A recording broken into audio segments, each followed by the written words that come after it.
ما كان للنبي والذين آمنوا أن يستغفروا للمشركين ولو كانوا أولي قربى من بعد ما تبين لهم أنهم أصحاب الجحيم اصبر على ما يقولون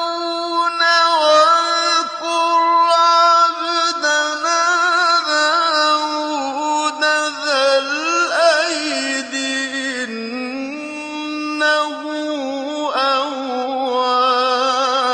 أواب حتى إذا فشلتم وتنازعتم في الأمر وعصيتم من بعد ما